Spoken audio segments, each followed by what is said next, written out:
Ever notice someone dragging large black bags through the hospital lobby and wonder who they are? That, my friend, is a medical device rep. Welcome to Device Guys. Your hosts, Brent Lloyd and Jason Doliak, bring 50 years of combined medical sales experience to the table, sharing insights, stories, and a behind-the-scenes look at this fascinating world. Enjoy the conversations. Hey everybody, I'm Brent. He's Jason. We're the Device Guys. Welcome to the podcast. Jason, how do you do? I do well. Brent, how do you do? I do very well, thank you for asking. Oh. Before we get into stuff, Yeah. how about that intro? Who is this guy? It's Mike Whitlock. That's Mike Whitlock. Mike Whitlock, Silver Tongue Voiceovers. The sound of his voice, man. I mean, what does he do? Does he gargle oil of Olay? Is that what he does? I don't know what he does. He might. Ask me if we can afford him. Can we afford this guy? We cannot afford him. What is he doing here? Why is he with us? He's a friend of the podcast, Jason. Oh, he's a friend of the podcast. He's a good friend of the podcast. This is good to know. He's doing it for a debt of gratitude. Well, we got that.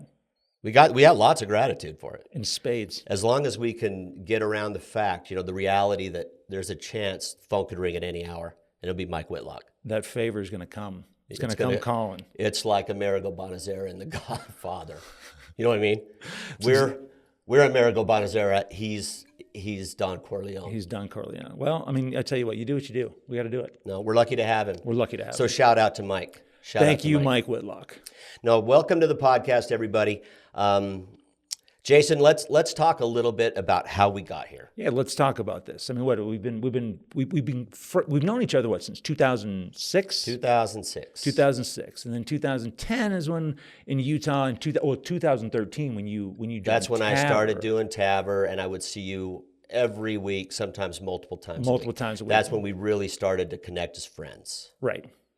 Yeah, so that was when we really started shooting back and forth on the windshield time on stories about, man, you're not going to believe what just happened to me. Right, or like advice. The advice, advice. Remember that time you got to remember the time I called you and I had to deliver some bad news. Oh yeah. At a supply chain meeting, Mm-hmm. and I was worried about it. Yep. And I called to ask you some advice, like how would you go about this? And I said, because they're not going to take this sitting down. Oh no, they're going to walk in. They're going to see Brent Lloyd with a piece of paper in his hand, like, everybody up. Stand up. Everybody stand up. We're not going to be sitting down for this. We're not going to take this sitting down. No, so many conversations like that, Yeah. or just, wild conversations about, you're not going to believe what just happened in the operating room or in the cath lab. And they're interesting, they're fascinating, they're oftentimes funny. And, one of us, I can't remember who said, this would be a good podcast. This would be a good podcast. And we've been talking about, I mean, this industry we're in medical device is, I don't feel like people know very much about it. I mean, I feel like every time we're on the golf course and we get paired up with some random guy and they're like, so what do you do? And going into it, it's just like, wait a minute, what? You're where? In the procedure, in the hospital? How's that work? Yeah, the first question is always, are you in the operating room? Are you in the operating room? Right.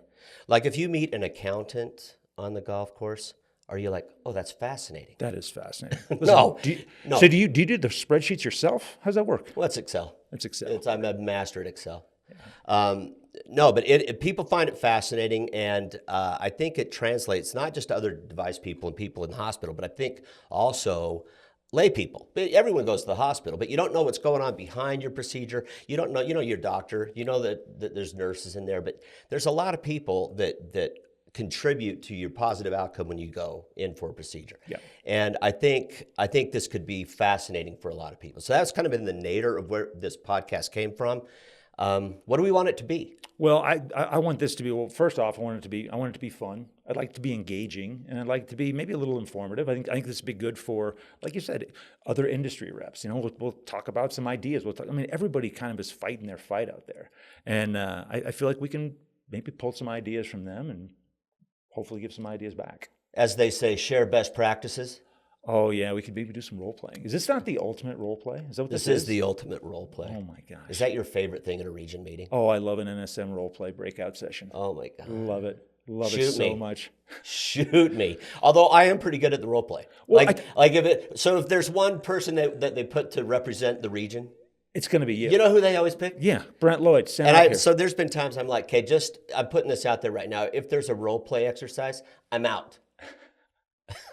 I tell you, early in the career, the role play was like the worst thing you could imagine, right? Yeah. But as you get older, you're like, you know what? Why not? Let's work through some No, cases. dude, you got to own the role play. Here's the key to the role play. Just own it. Be the guy. Yeah, be the guy. Just own it. Be the guy. And don't just pretend you're in there all by yourself and just, because there's nothing worse than a bad role play. Oh, because it's bad for you as the guy, but it's also bad for the audience. It's horrible. So cringy. Yeah, it's horrible. It's a collective cringe, and people just can't wait for it to be over. Yeah. But We got sidetracked, though. We did get sidetracked. Okay, so the podcast, we're going to have guests. We're going to have other device people. Yep. We're going to have customers. We're going to have physicians. The amount of interest that we've had from physicians wanting to come on and just talk about, because it's interesting too. I think the stories in physicians coming from their undergraduate studies into medicine and then their path through residency and fellowship Honestly, is some of the so most interesting conversations I have are with my customers and their training, like how they got to where they're at. Those are the most interesting conversations and I think people would love to hear those conversations, be an insider for those. I think so too. I mean, one of the things that fascinates me the most about medicine is talking to physicians. I mean, their journey in learning never stops. And Journey. What journey? Everything's a journey. Everything's a journey. It's a quest, right? But it's new advancements in new technology. I mean, new procedures come out every year, and as we learn all these things, it's interesting to be a part of it. I never could have imagined this is where I would end up. Right. Yeah. Right. So that kind of leads us into this first episode, what we want to do. We're not going to have a guest this first episode and maybe the next couple. We're going to get to know each other a little bit, or let the audience get to know. Let's let you get to us. know who we are and what we're doing and why we're sitting in front of you right now. Right. So I'm gonna interview you Let's do it. right now, and we're going to get to know Jason Doliak. Let's get to know me. Jason, Yes. what's your job right now? So my job right now, I sell pacemakers and defibrillators. I'm in cardiac rhythm management. I've been in cardiac rhythm management for 21 years now. And I sell a device that has a very unique technology that is a differentiator in the cardiac rhythm management space. It's interesting. So I help with the implant of pacemakers and defibrillators, and then in the device follow-up. So that I find this really fascinating about your job. So you're involved in the procedure, like most device reps. You're in the procedure. In the procedure, right. But that's not where it ends. That is not where Right? it ends. So pacemakers, the price has dropped and dropped and dropped and dropped. So they're very inexpensive right now relative to other device Right. I costs. think we've basically hit market equilibrium pricing for pacemakers right now. I mean, they've been on the market for long enough. Everybody makes a pacemaker that's good and reliable and does what it does. So we basically, a pacemaker costs what it costs. We do that now. So they're buying the pacemaker, they're buying the service, and the service is you in the room doing the programming and offering your expertise when needed.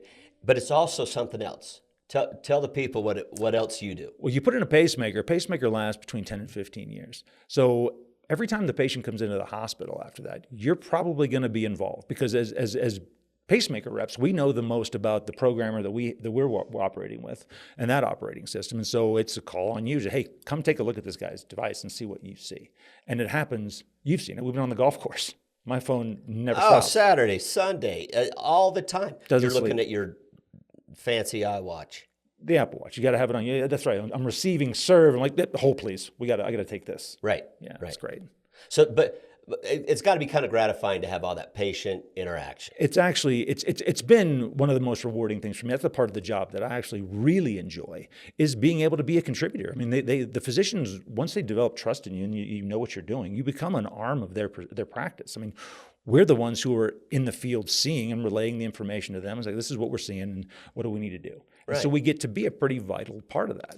That's something about my job.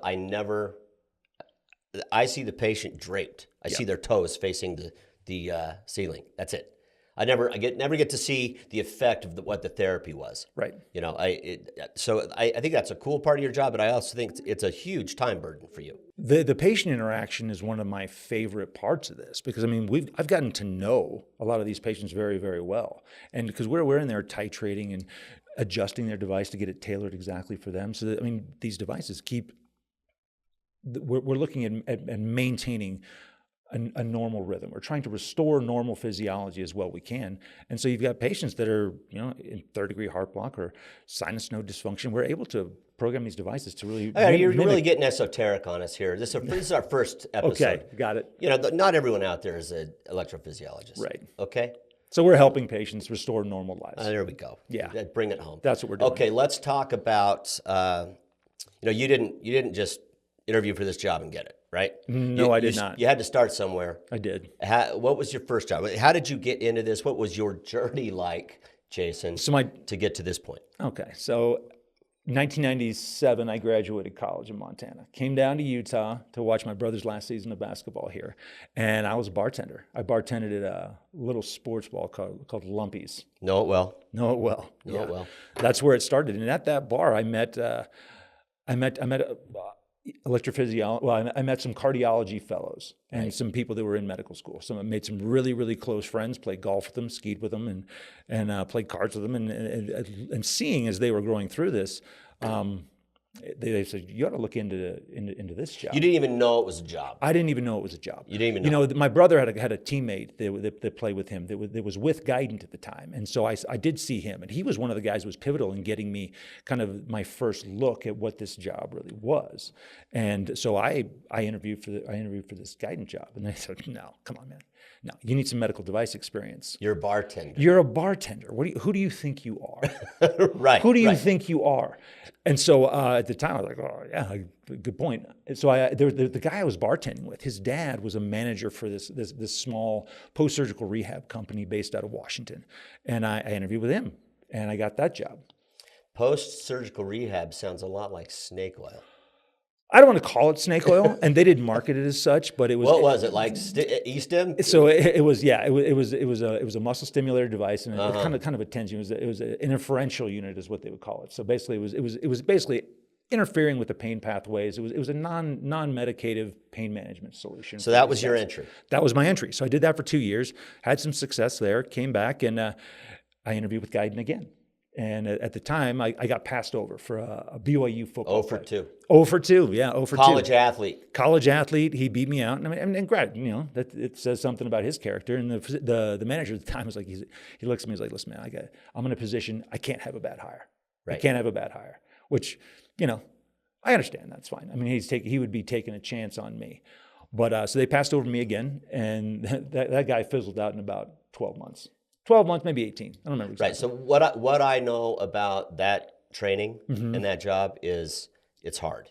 I don't think I could do it. I feel like I saw really smart people try to do that job and not be able to get past training. Yeah, it's weird how this job works. You either can think like a pacemaker, you can either translate milliseconds to normal language or not. I'm not a terribly smart guy. I just happen to be able to do it. It worked out for me. So they passed over me the second time, and then 6 months later they called me and said, "Hey, we're going to offer you a job as a clinical. We want you to move to Casper, Wyoming." Casper, Wyoming, yeah. You know what happened when the wind stops blowing in Casper? All the chickens fall over. Yeah. The windsocks out there are anchor chains. No, man, it's so windy. It's the windiest place I've ever seen. It was the only place in my life that I've ever seen whitecaps in my toilet. You've said that before, haven't you? I've said that You've before. used that line before. I've used that line before. No, but it was the windy. I mean, it was incredible how windy it was there. But that was one of the best experiences of my life for me, from the standpoint of going out there and just cutting your teeth. Because I've been in the field for 6 months. Now, it's testament to the guys in Salt Lake at that time. We did it. We had a lot of business, and these guys trained me really, really well. It was awesome. And so when I got there, it was a good experience. I tell you, but a good story from that.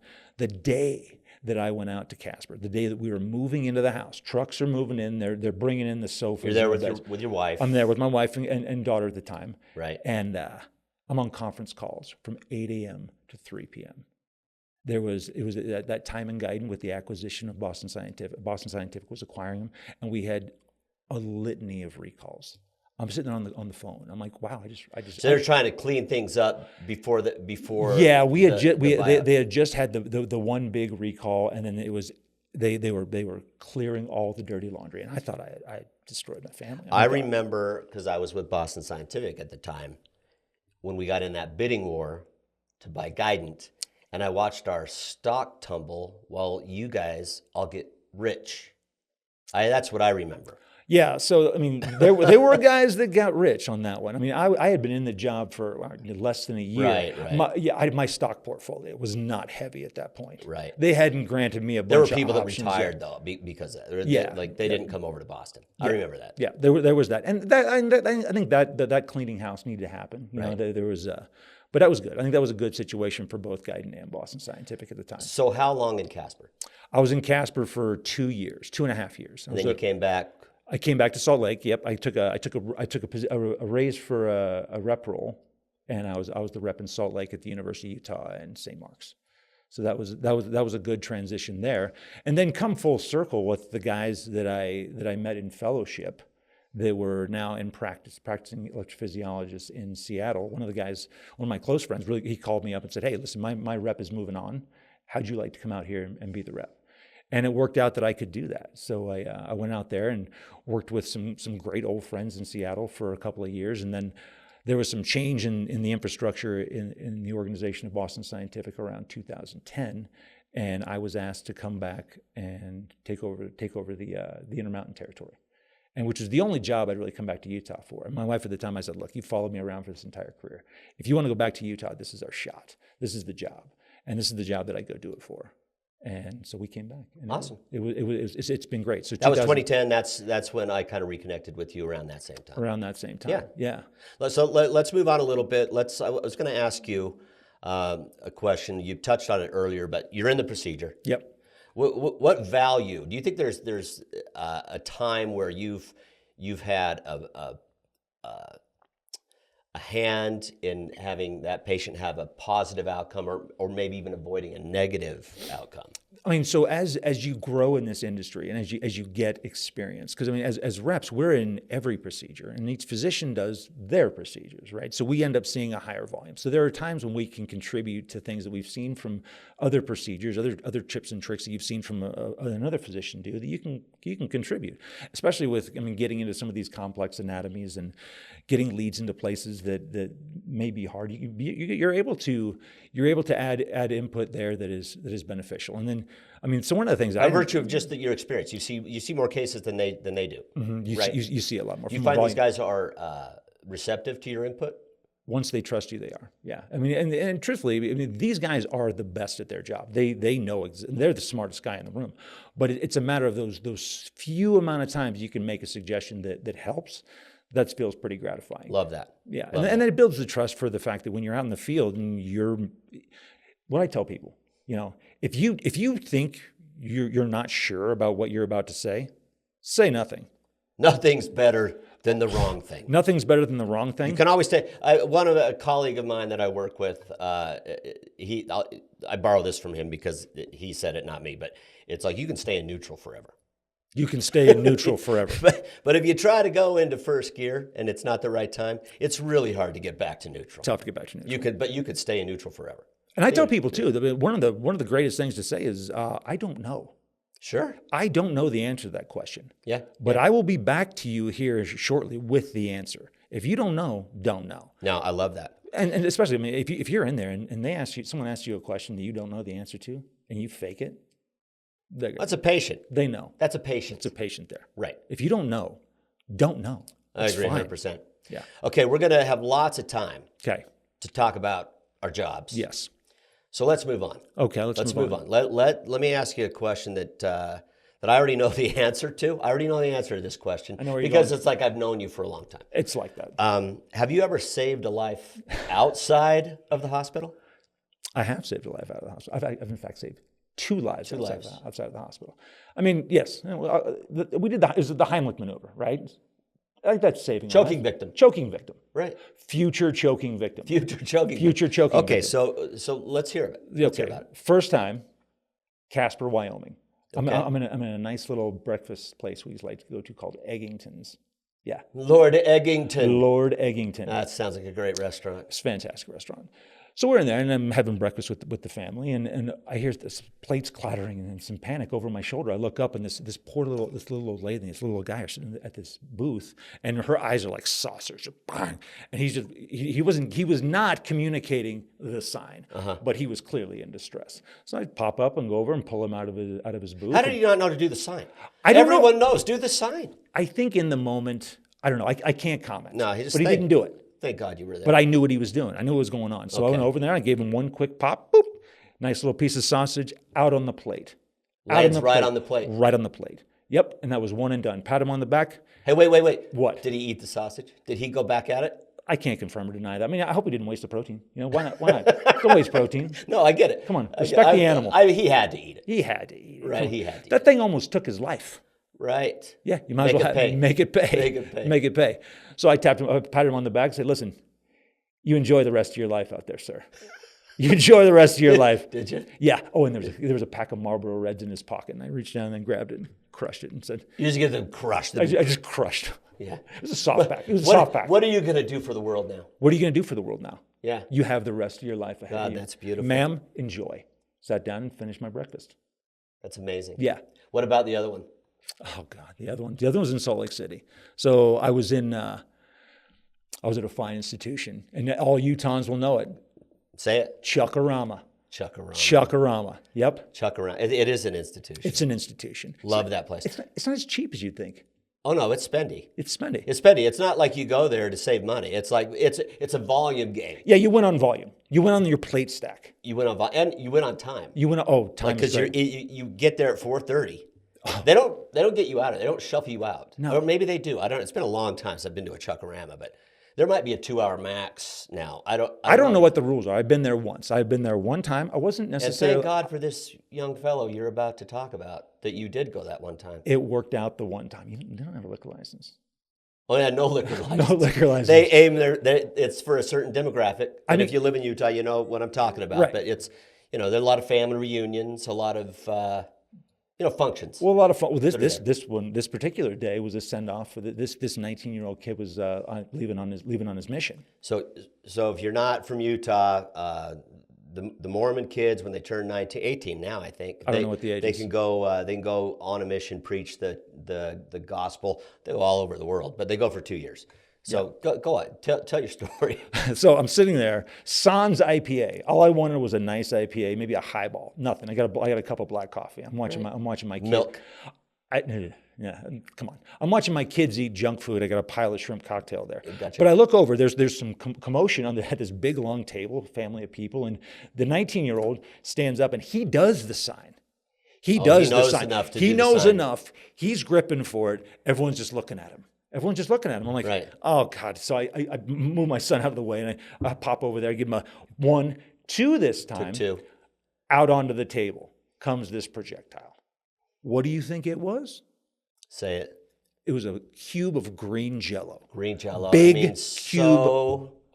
It's so perfect. It's so perfect. Was there shredded carrots in it? Listen, I didn't inspect the Jello. I didn't look for fruit cocktail. I don't know. I don't know what was in it, but it was out. It was on the table, and these guys were very grateful. I got a round of applause. For you should. I mean, you should get a round of applause. I mean, I'd have loved to see them buy a round of drinks, but right. Did they comp anything? No. Listen, you walk in the door, you pay when you walk in. The bill has been settled. Yeah, that's true. The trans. That's what true. do you? Hey, listen, I'll make a trip up to the buffet for you. How'd you like a Salisbury steak? I'm like, no, I'll get my own. Thanks, I'm good. The spiral ham. Just get the carving station. The carving station. Hit the carving station hard. It's delicious. Yeah. Well, so when I asked you that question, okay, I know that you've saved 2 people with the Heimlich maneuver, and before I met you, I had never met anybody that had done it once, let alone twice. I know only one other person that's done the Heimlich maneuver twice. It could easily be the reason we're in this room together. It could. You know who that person is? Yeah, I do know who that person is. It's me. Let's hear about it. My first Heimlich maneuver, McCady Hospital cafeteria, Or Ogden, Utah. At least you're in the hospital. I was in the hospital. I was wearing scrubs, so I look like a doctor. This is not good. Not good. This is not good. The whole scrub thing out in public, you got a target on your back, and we're going to follow back. We're going to follow back on that one. But But I'm sitting there with a couple of engineers. They were with me to observe cases that day, and we had a break. We went down, we're eating. I hear this commotion going on behind me, and these guys have the big saucer eyes. They're like this. And so I turn around, and there's a guy, and he's in a wheelchair, and he's got oxygen, and he's eating, and his wife is across the table. Is he okay? And she's like, no, he's not okay. So I got up, and he was big. He's a big guy. And I got behind the wheelchair, and I had to like lift him up, and then I used my legs in the gap behind the wheelchair. And he was kind of still hunched over, and I gave him I don't know what I'm doing. I give him one good pop, and nothing happens. I do it again, nothing happens. I pause, I look around, and it's just like cows in a field, all these people looking, and I'm like, call a code. I stopped and yelled, call a code, and everyone's like, you're a doctor, what are you talking about? Anyway, I'm like, this guy's gonna die. So I leaned him way back so he's more upright. Yeah, smart move. And then I gave it everything I had. Everything I had. And his wife goes, it's out. And I set him back down, and I walked over to my seat, shaking. I'm sure you were shaking. Oh, shaking. The code team comes, and I'm like, nothing to see here, guys. It's taken care of. It's taken care of. Yeah. Taken care of. Thank you, Dr. Lloyd. Yeah. So that was my first one. My second one, Paris Bistro, Salt Lake City. Never been there. It's not there anymore, but I miss it. It was a great place. Right by my house, 15th and 15th. Oh, yeah. I used to do a lot of functions there with, they had a private room in the back. You bring a speaker in, the whole dog and pony. But we were at the bar. We're with another couple. And there was a commotion going on in the corner. Yeah. And there was a guy trying to give the Heimlich to this girl. And so I'm like, well, you tapped him out? Tapped him out. Excuse me, let me handle this. I got this. So I kind of moved him aside, and she was teeny, it was like 100 pounds. And she was like folded over, right? Yeah. And so I got her upright. Because from experience, that's what you got to do. I got her upright, and I knew you got to give it all you got. Break a rib if you got to. I went boom as hard as I could, and came out, and boyfriend or husband across from her, are you okay? And she nods, and they got up almost immediately, and left. They were gone. Of course, they were gone. Nobody wants that kind of attention. No, you were going to get out. Hey, ma'am, do you have you heard of chewing your food? Maybe we chew your food. Yeah, exactly. Yeah. All the things we're learning. Hey, listen, how about we don't talk and eat at the same time? Yeah, let's be a little more careful. Just slow down. She doesn't want to answer these Eating's questions. dangerous. I want to go back to the fact that you hey, listen, I see how you're doing that there.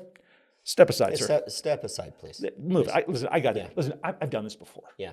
Ask me. So the paramedics came. Someone had called 911, and they got there. They were long gone, and a couple of the waiters came up and were like, "Wow, thank you, that was awesome." The owner of the place was there. Do you think he comped? Did he comp? He did not comp. He did not send you over a bottle of wine. No dessert, no comp, no creme brulee. No. And we wonder why they're out of business. You wonder why they're out of business. Yeah, I kept that lady from dying in your restaurant. You had a Samaritan there in the restaurant. Right. Taking care. I mean, sir. Exactly. That's exactly right. Exactly. Well, okay, Jason, we are getting close to the time to end this episode. It was really fun to kind of get to know you a little bit better. That was fun. It was fun. It was fun. It's nice that, we've contributed already. You've saved 2 lives. I've saved 2 lives. There's going to be, I think it's a race to the third. There's a race to the third. There's a race to the third. Listen, these things come in threes. They do come in threes. It's been a long time, though. Right. Yeah. Right. It's going to happen. But thanks for joining us, everybody. Thank you very much. We owe you a debt of gratitude for joining us. We're hoping this podcast is entertaining, interesting, and something that'll be part of your routine moving forward. And we're looking forward to the next episode. We'll drop it next Wednesday. Hope you guys are having fun. If you run into someone out there without a smile on their face, give them one of yours.